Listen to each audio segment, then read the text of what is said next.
Francisco Nunez. I'm a senior certification and compliance officer here with the city of Chicago. I'm happy to be here and talk to as a guest of the Pilsen Chamber of Commerce and Pedro Guerra. Thank you very much for having us. How to become certified. That is the presentation I will be giving today. All right. So without further ado, I'll get started. After this presentation, we will have the same presentation, but in Spanish. Okay.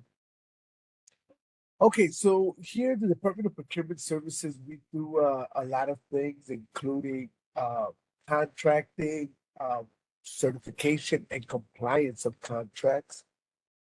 Today, we're going to focus specifically on getting certified.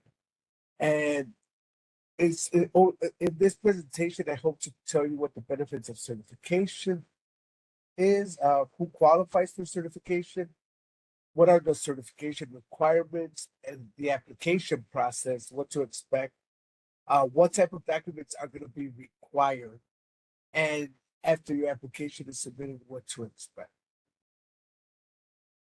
So, Department of Procurement Services is the contracting authority for the procurement of goods and services for the city of Chicago.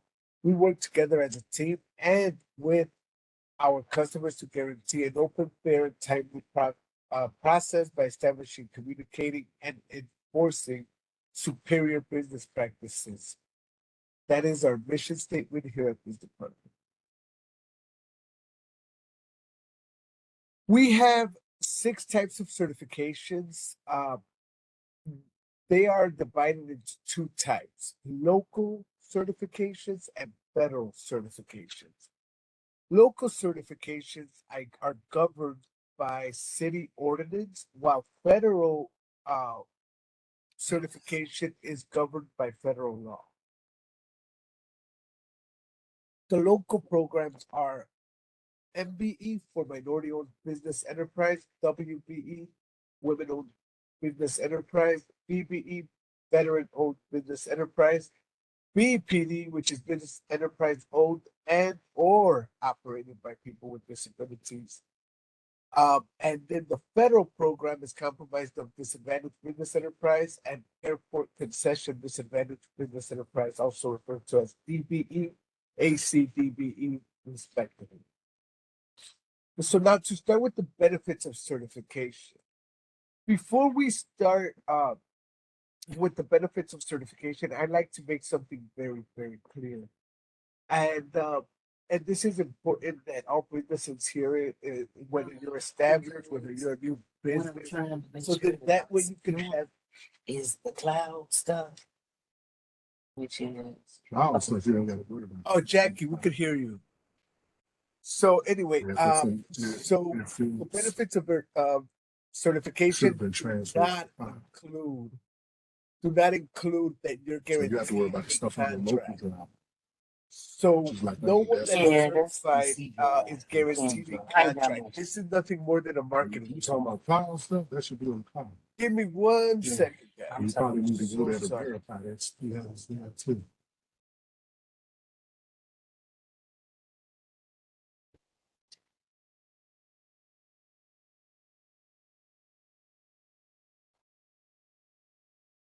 so. This stuff right there, definitely. Who is that?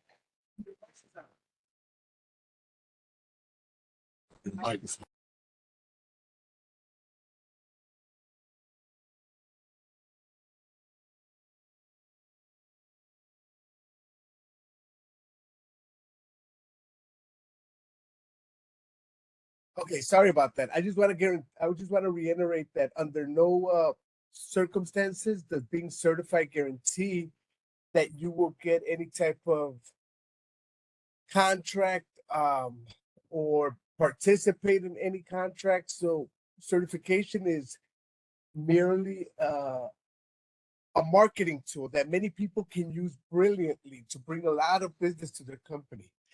And this is what we're going to show you how you can market that certification. Once you're certified, you'll be able to you'll be listed in our directory, which is accessible to all general public and all prime contractors. Many people think that getting certified will get you the ability to work on federal government contracts or local government contracts, but that's not the case. If you look at the third bullet point here, it talks about how businesses in the private sector that also seek out certified firms for products and or services. Many of these big Fortune 500 companies have their own diversity programs in which they have very big goals. And I know of many certified firms that don't even bother to participate in government contracts. They use their certification to market themselves in the private sector. So this certification, it is a very strong marketing tool if used correctly. So the city of Chicago has a target market program which provides exclusive bidding to certified minority women-owned businesses. This will allow you to be the only person or the person in charge of these contracts. The way that we are doing these is we're grabbing contracts that are under a certain threshold and marking them as target market, saying only minority owned or woman owned businesses can apply for this bid.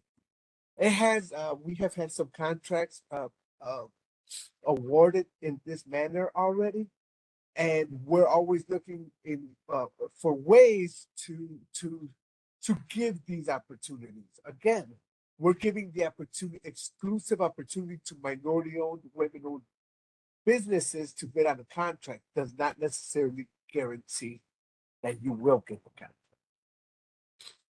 In order to qualify for certification, you have to be a member of these groups, which is African American, Hispanic, Asian. It says Asian Indian, but it's what we mean it's Asian subcontinental. And then we have women, which qualify for women-owned businesses, veterans qualify for veteran-owned businesses, and persons with disabilities qualify for BEPB. If you don't fall under these groups of individuals, we do have what's called an affidavit of social and economic disadvantage. And in this affidavit, you have the opportunity to bring your case upon an affirmative action committee board to state why you feel that you are socially or economically disadvantaged and you should be admitted into the minority owned business enterprise program. Again, there's an affidavit. Everybody is free to fill it out, but you have to really be able to prove a case that you have been discriminated against because of your race, or gender, or any other reason. So our veteran-owned business enterprise is probably the newer of all of our certifications. Recently, I believe it just hit our 5-year mark. We're definitely trying to push this, get as many veterans to come to get certified as a VBE. You know, so for veteran-owned business enterprises, it opens up the door for groups of individuals who normally would not have qualified for certification if they are a veteran, and they would only qualify for the veteran portion of the certification. And in order to be considered a veteran, you must have served in the United States Armed Forces and discharged or separated under honorable conditions. In other words, as long as you didn't have a dishonorable discharge, you qualify. You provide your DD 214 as evidence of your service. If you don't have a DD 214, just please be sure to go to the local VA here in Chicago. The closest one to City Hall would be at Jesse Brown here on David and Ogden. Now we're going to talk a little bit about what the requirements are for certification. A local business, in order to be certified, you have to be a local business. A local business is considered where the principal place of business is located in the counties of Cook, DuPage, Lake, Kane, or McHenry. Oh, I'm sorry, also Will. If you are within these six, yeah, within these six counties, you are considered a local business, and then you qualify for our local program, which is MBE, WBE, VBE, and BPD. If you're applying for DBE and ACDBE, there are no county requirements. You could be located anywhere in the state of Illinois. As a matter of fact, you could also be certified as a DBE, ACDBE outside of the state once you're certified with us. But that's for another day.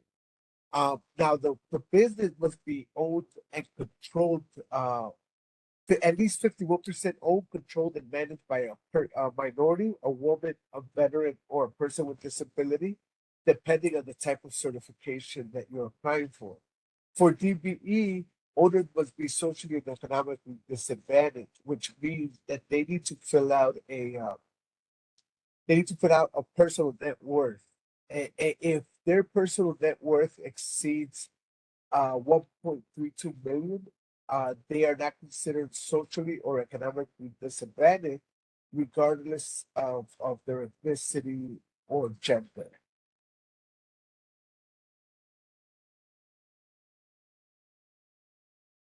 So, amongst other requirements, is a business size standard. The business size standard is the average gross receipts that your firm is currently receiving.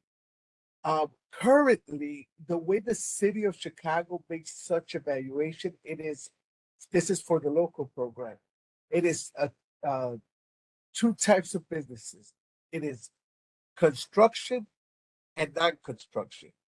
If you are a construction company, the size standard is the SBA size standard times 150% averaged over 7 years. So what does that mean? That means that if you're a construction company, and the SBA size standard is 19 million per year, once we multiply that by 1.5, we have 20.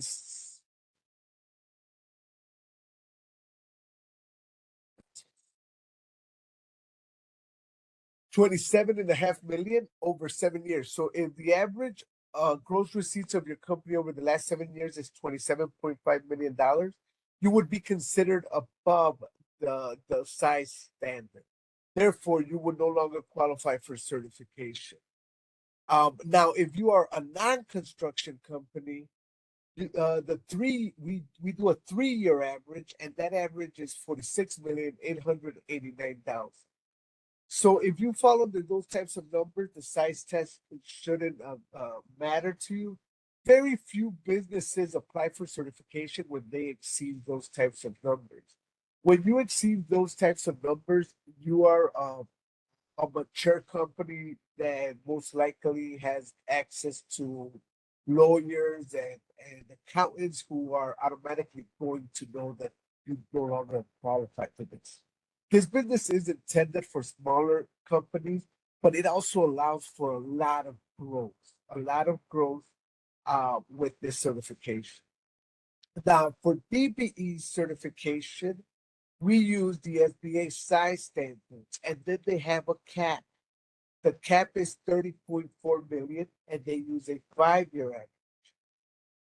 So, for example, if I am a construction company and the SBA size standard for for the type of work that I do is 19 million, and I average over 19 million in the past 5 years, then I no longer qualify for certification. If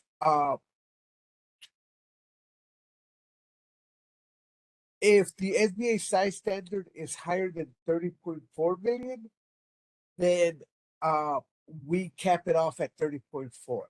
So again, it gives you a lot of room for growth. it it would be considered a small company, but I mean any company that's making in the twenties of millions of dollars a year in gross earnings should be doing well, and that will still allow you to stay in the program and continue to grow and get to that next level. ACDBE, which is Airport Concessions Disadvantaged Business Enterprise, and that this certification is made for any business that wants to participate in concessions at the airport. That one will follow the completely new, different rules again.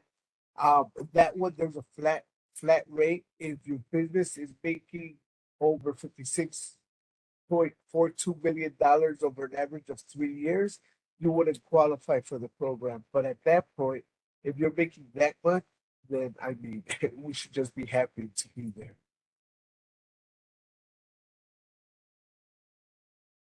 There's also personal net worth standard, which is something that I alluded to earlier. The personal net worth standard is applicable only for construction companies. How do you know if you have a construction company? If you are being certified, or if you're certified or planning to get certified in a code that starts with 236, 237, or 238, you are a construction company. It doesn't matter what you're doing. If your codes start with 236, 237, and 238, you are considered a construction company. Therefore, you must submit a personal net worth statement. Currently, the city's personal net worth statement limit is $2,491,482. This is evaluated annually to adjust for inflation and other market components. Now, the DBE, as I mentioned earlier, DBE applications and certification require personal net worth to be reported for all industries, and their current limit is at $1.32 billion. And this is again adjusted by the U.S. Department of Transportation, and we have no say in how they do it or what they do. Now, for our local program, which is MBE, WBE, DBE, we do revise the calculations to exclude any property that you have, any value you have in a 401k. So essentially, what we're looking at is anything you have liquid to ensure that you fall under the PNW size limits. Now, in order to be certified, you do have to be a legal entity. That means, I mean, you could be a sole proprietor. Typically, sole proprietors will go by an assumed name. If you do go by an assumed name, you must have an assumed name certificate with the county. Very rarely do we have a certified firm that is using their own social. So, for example, if I wanted to be a sole proprietor, but I was just going to go under my name, it would be Francisco Nunez. That would be really the name of my business. You can get certified that way, but then there is really you have no, you should talk to an attorney before doing anything like that. Okay, just make sure you get the right type of business before you apply for certification. Just know that you have to be a legal entity, and you could do general partnerships, which is typically two or more people going to business together without any formalities, but there is a partnership agreement. We will need that partnership agreement. Other people do corporations. Most people do a corporation or a limited liability corporation. Um, a corporation is treated as an entity that is separate from the shareholder. It allows others to invest in the business without being liable for the debts of the business. So again, it provides a little extra security when you're a corporation rather than a sole proprietor. It differentiates you from your business. While when you're a sole proprietor, you are the business essentially.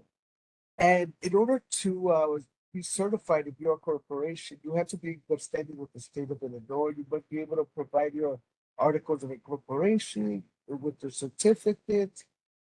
bylaws, and you must have copies of your stock certificates plus meetings. Now, before anybody gets scared, um, we require this, but we also understand that there are small companies that are not necessarily going to have all of this, okay? But what I can tell you for sure is that you do have to be in good standings with the state of Illinois, and you must be able to produce your articles of incorporation. Everything else, if you do not have it, a good explanation will be sufficient for us to move on with our review. And then, so I talked about a limited partnership. Uh, the limited partnerships are more like stakeholders in a corporation. They're not liable for debts beyond their own ownership. And again, for a limited partnership, you would need an assumed name certificate. But then you have, again, I said LLC earlier, limited liability company. Partnerships that have a managing member or partner must have an operating agreement and must have articles of organization. Now, remember that in order to be certified, the qualifying person has to have control of the company. So if you are in an LLC, it is assumed that anybody that is applying for certification should be a managing member. Managing members are normally the people that have the authority to make changes and act on behalf of the company. Now we're gonna go. We're not gonna go into every industry that we participate in or that we have, but we always like to put some special attention to any companies that are trying to get certified as suppliers. So according to the city definition, a supplier must be a regular dealer, which is a firm that owns, operates, or maintains a store, warehouse, or other establishment in which materials, supplies, articles, or equipment are bought, kept in stock, and regularly sold or leased to the public in the usual course of business. So all that to say is if you are going to be a supplier, you need to have in hand the product that you're trying to sell. If you do not have it in hand, you may very well can be a distributor. And a distributor is defined as having a direct relationship with the manufacturer to distribute its goods and products within a specified territory or region. The goods and or products are not available or sold to the general public. So the example I like to use with this is mattresses. Usually mattress manufacturers will license distributors to to sell their products, and nobody goes to CLE mattress manufacturing and buys a mattress from them. We'll go to like American Mattress, who would probably be a distributor for Sealy mattresses.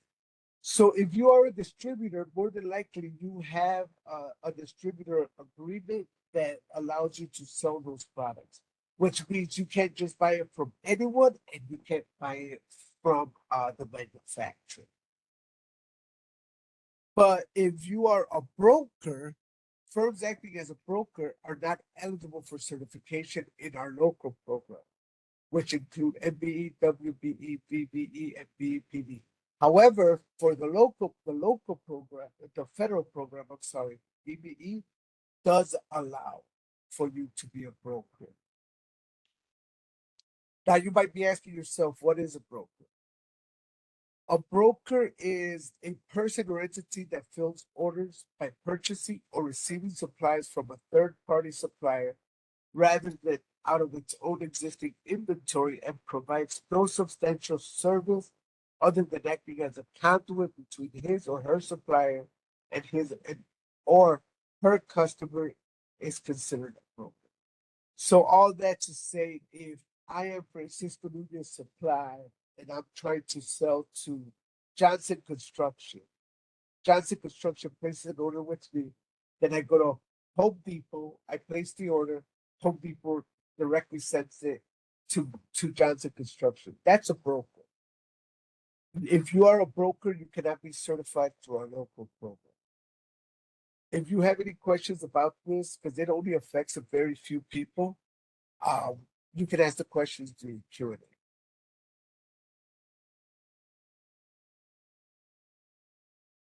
So our application are online.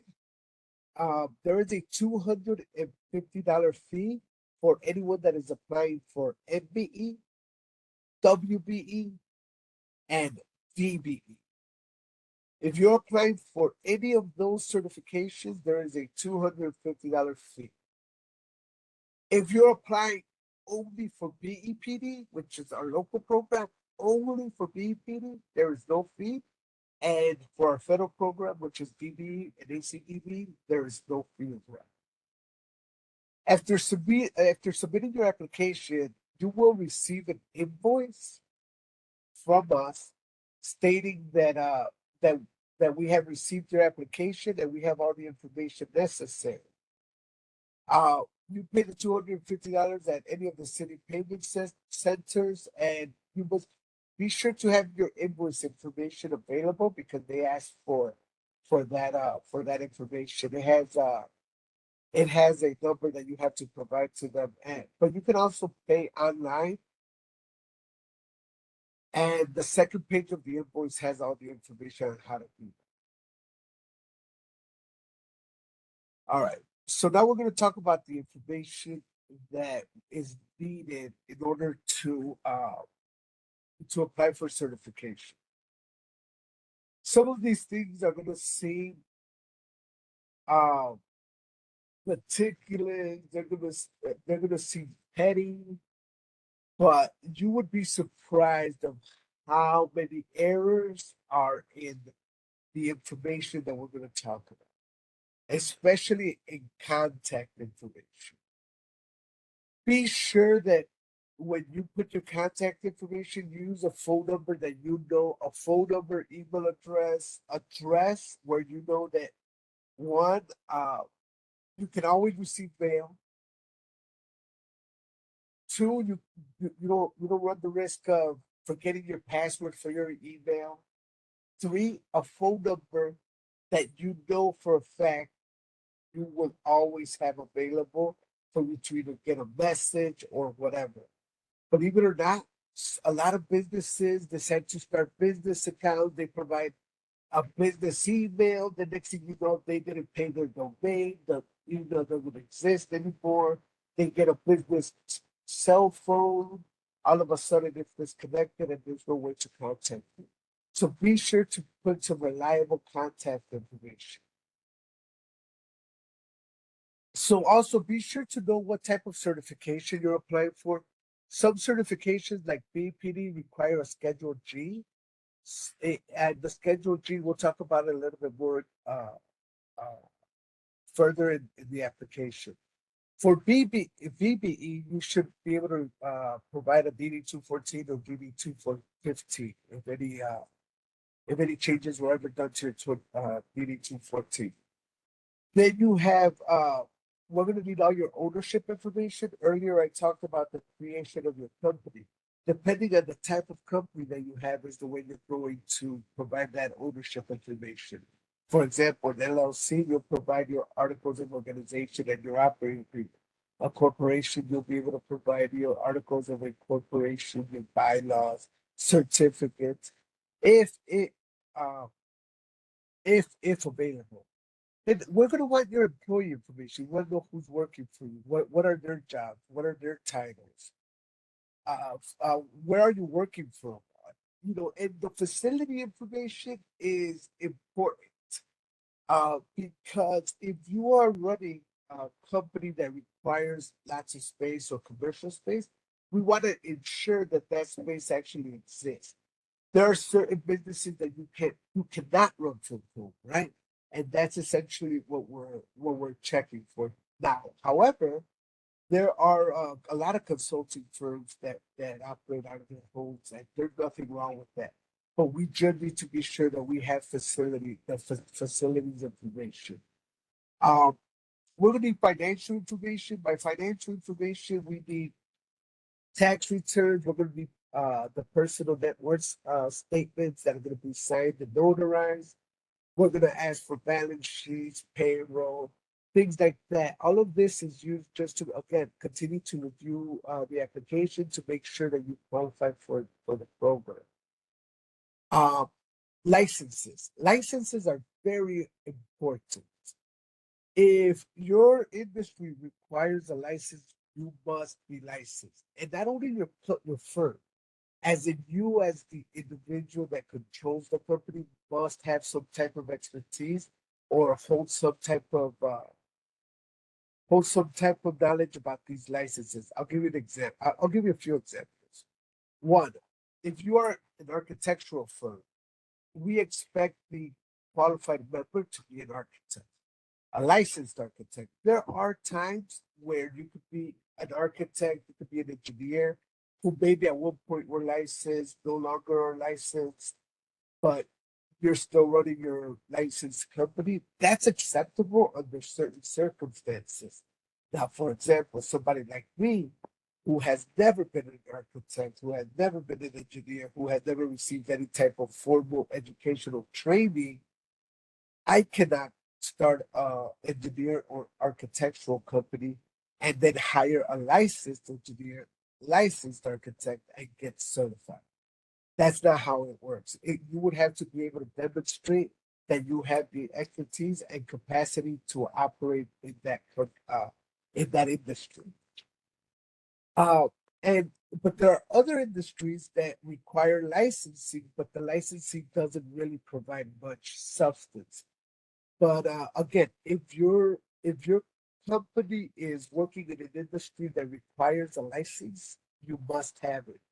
Now we cannot tell you what type of licensing you need. That should be you telling us, because you're the expert. We are just reviewing that you qualify for the program.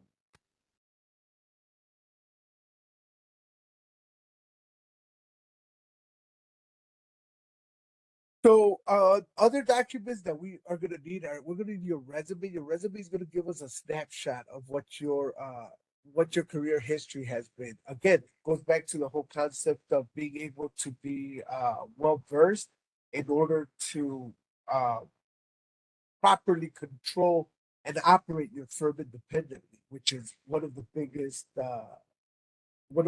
requirements for certification.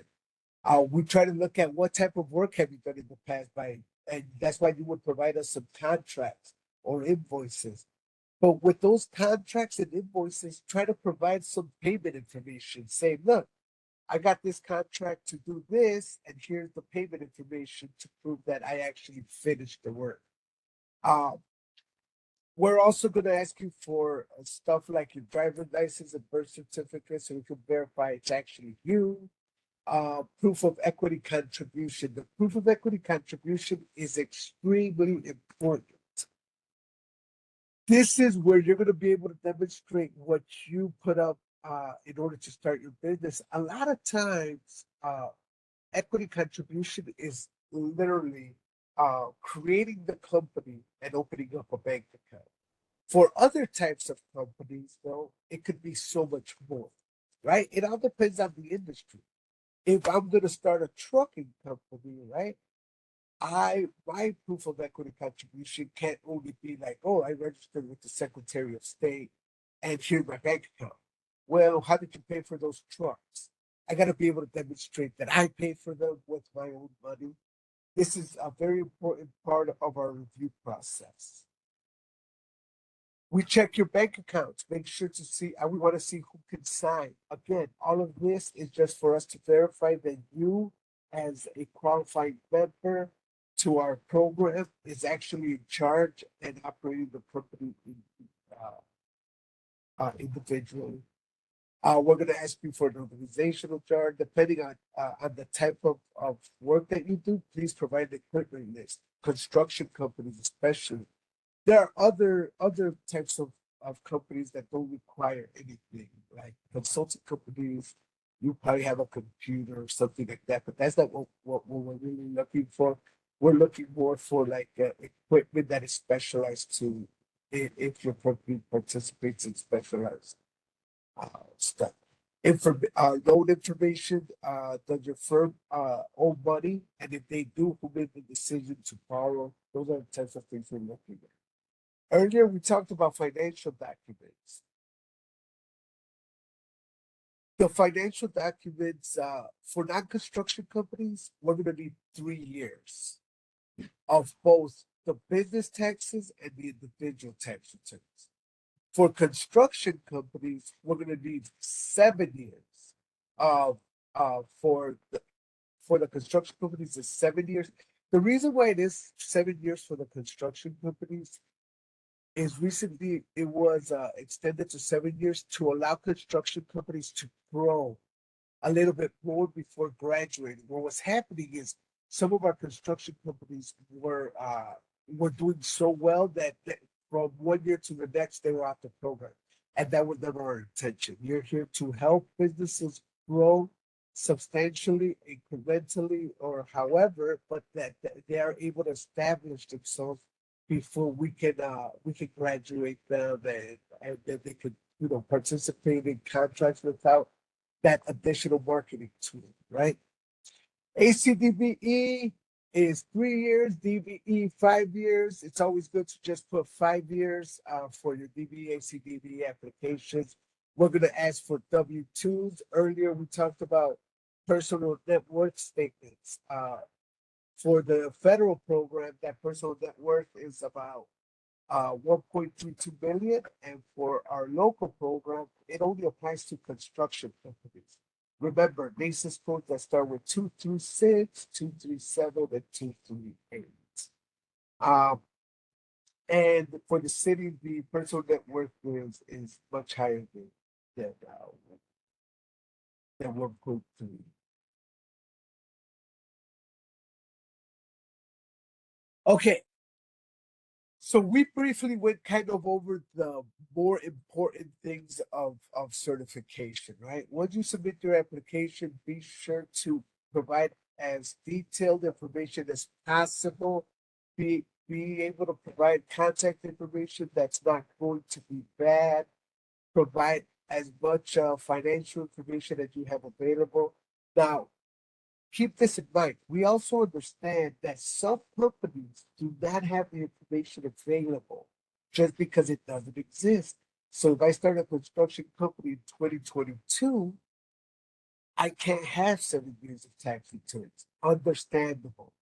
Just be able to provide a statement saying that it's not available, and we could take it from there. Now, with that being said, once you submit the application, the the process could take up to 90 days once we receive our documents. Your application is so when you submit your application, we review it, just not review it. We make sure that you submitted all the information that we require. And the reason why we do that is we want to make sure that once we receive it, we can start the review without having to ask you for additional information and additional information and additional information. That may still happen. But by screening these applications from the get-go, it helps us reduce the time, the wait time. So again, once you submit the application, make sure it's complete. If it is not complete, you will get an email from us saying exactly what you need to do. And then once we receive the application, the documents are thoroughly going to be audited. We're going to make sure that we verify that you qualify for this program. If we don't do our due diligence, this program could be, infiltrated by people who don't have the program's best interest in mind. Okay, depending on the type of application that you have, you may have you we may have to conduct a site visit. So all of the new DBE, ACDB applications will receive a site visit. For the local program, only construction suppliers, distributors, and trucking companies normally get a site visit. There are some circumstances where other industries will get a site visit, but not many. It's mostly construction, supplies, distributors, and trucking. Okay, once you're certified, all vendors must submit an annual no change affidavit every year. You and then also, if there are any material changes like a new owner or new owner, you mold, uh, things like that, you need to notify us right away. You can do that online, just letting us know, like, hey, we moved, this is our new address, provide release, and then we'll be able to provide you a new letter. However, you can also report all of these changes in your annual certification file that is going to be required. So again, once you're certified, the letter will be very clear on on when you have to submit your next annual no change affidavit, and make sure you stay on top of it. Otherwise, you run the risk of losing your certification. Now, this is a question we get a lot. So I got certified, but I forgot to include this code. Or I got certified doing these two things, but recently I've been doing a lot of work in this other area. That's perfectly fine. You can submit what's called an expansion of service request. The expansion application will be also submitted online. And in that application, you're going to just list the type of basis code you're looking to get.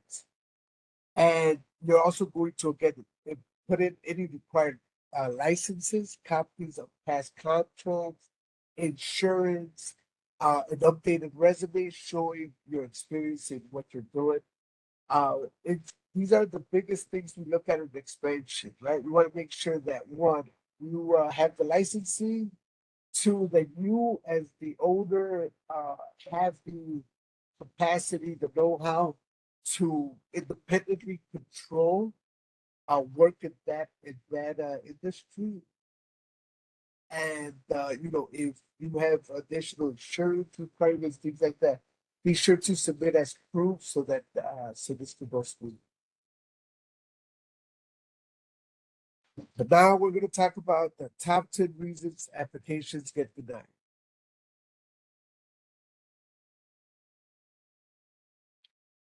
I apologize.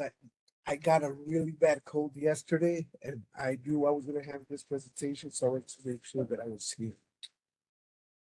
But top 10 reasons applications are denied: unsubstantiated or questionable ownership and control, unclear description of critical functions and who is responsible. So again, remember earlier, right now, when I was telling you that we look at your resume, we look at your licenses. We want to make sure that the qualifying owner of that company has the capability to function in the critical roles, and that it is their responsibility to function in those. Francisco, Yes. I don't know if it's just my screen, but the slide isn't moving. Can you reshare your screen just one more time? And so that we are all on the same screen? I don't know if anyone else, I know they're listening to you, but I know that you have slides that you want them to see. Wait, you haven't been able to see the slides at all? I have not. I don't know if the other people have. Everybody's saying no. Oh no. That's okay. That's okay. We'll get the correct slides so that they can see them in the recording. But I just want to make sure that from going forward, so they can see, because I think this is your important part. Um, It is. Wow. Share your screen again.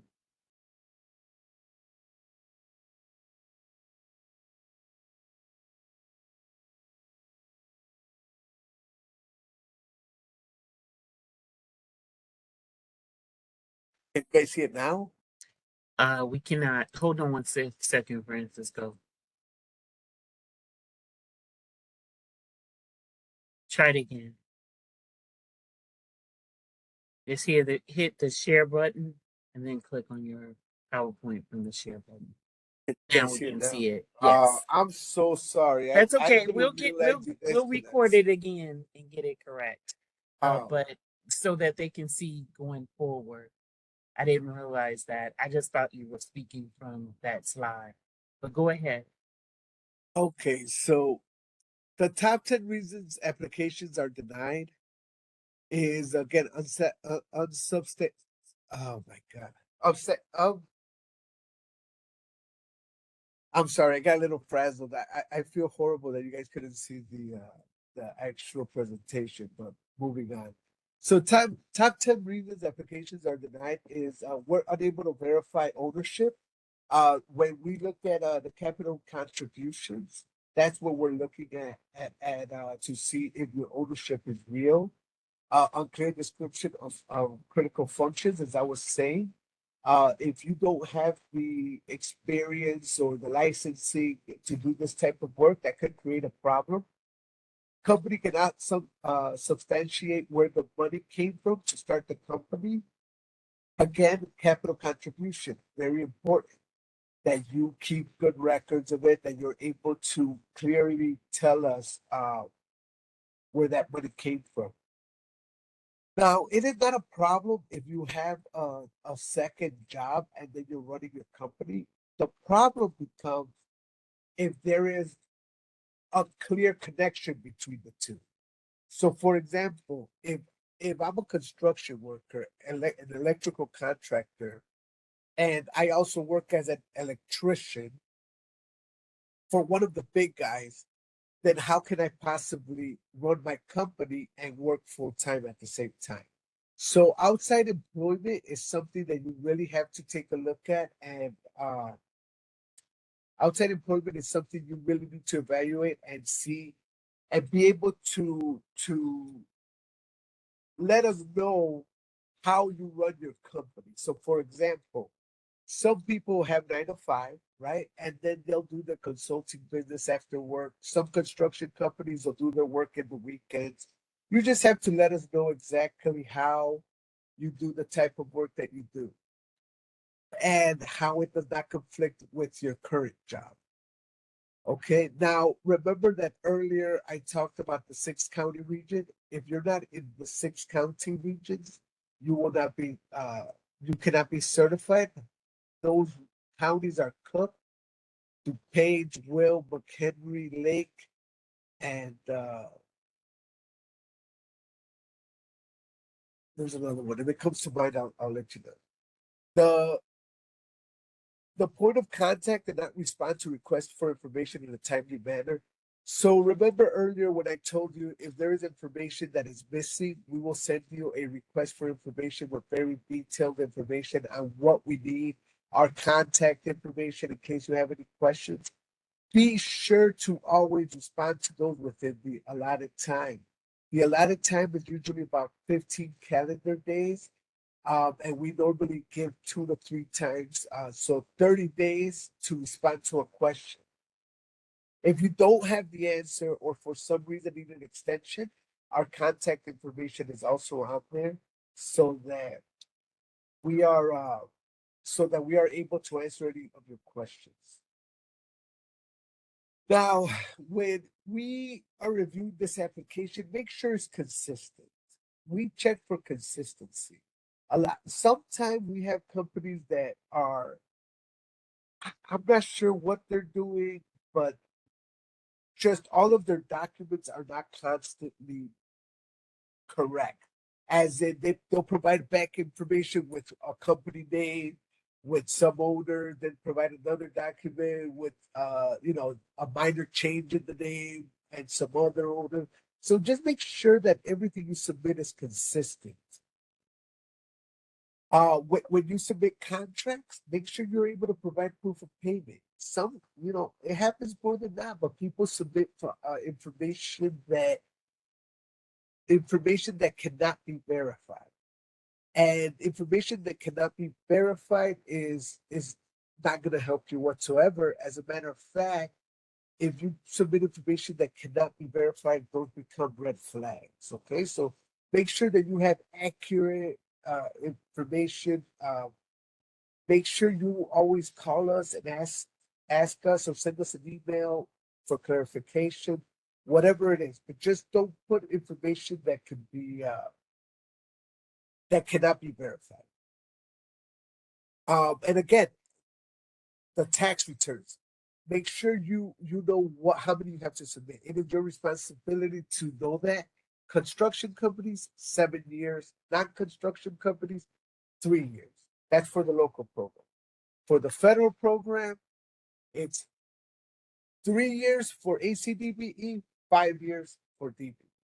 Rule of thumb for the federal program, just submit 5 years of tax returns, and you can't go wrong. So I know it was a lot of information. Again, I apologize. I wasn't sharing my screen. I thought I was the whole time. And also I'm a little nasally because of I have a cold. But I'm gonna give you guys my email address in case you guys have any questions. You guys can email me directly, and I will give you the answer. My email address is Francisco FRANCS.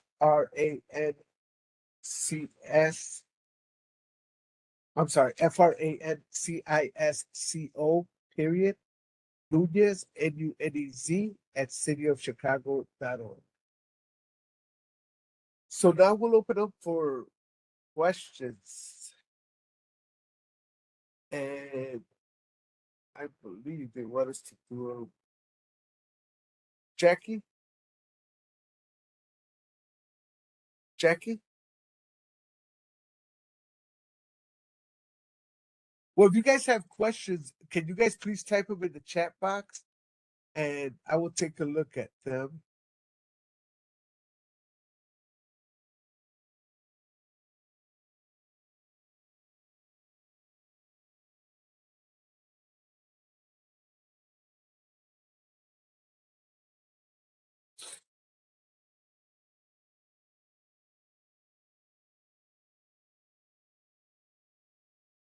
Any questions?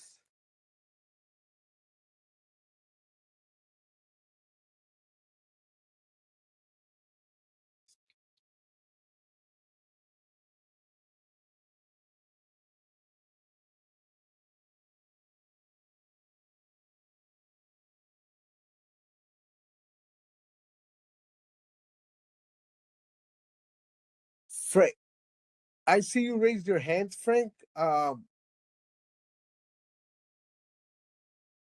But I can't hear you.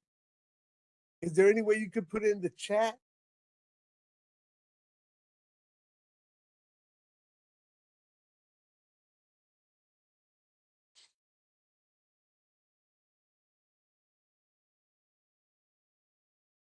Francisco? Yes. All righty. Um, so I'm reading a message. I'm just want to see.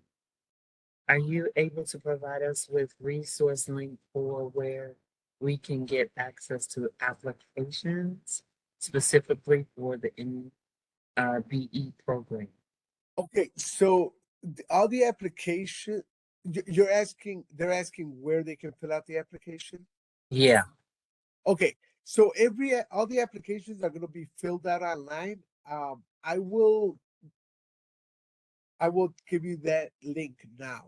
It is Chicago period M as in minority, W as in woman, D as in disadvantage, B as in business, E as in enterprise.com.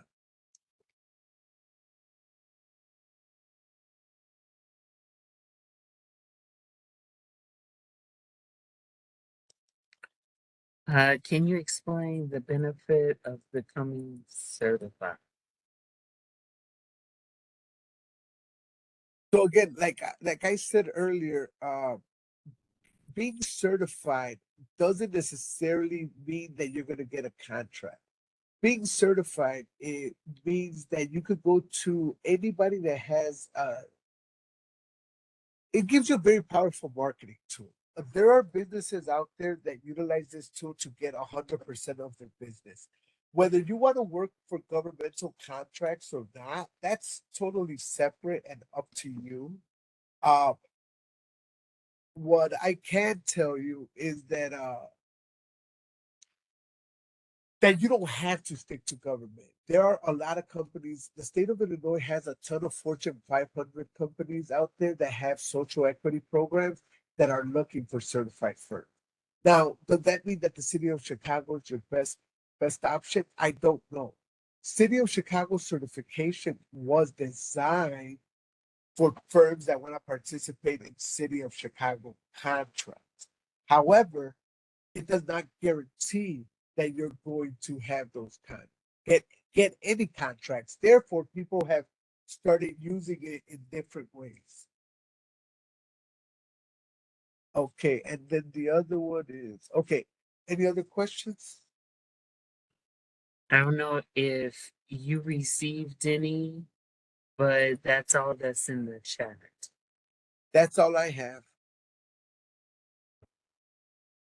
Alrighty. Well, I guess we will, if there are no further questions for Francisco, we'll thank Francisco for presenting, and he will go over this one more time, um, in Spanish, and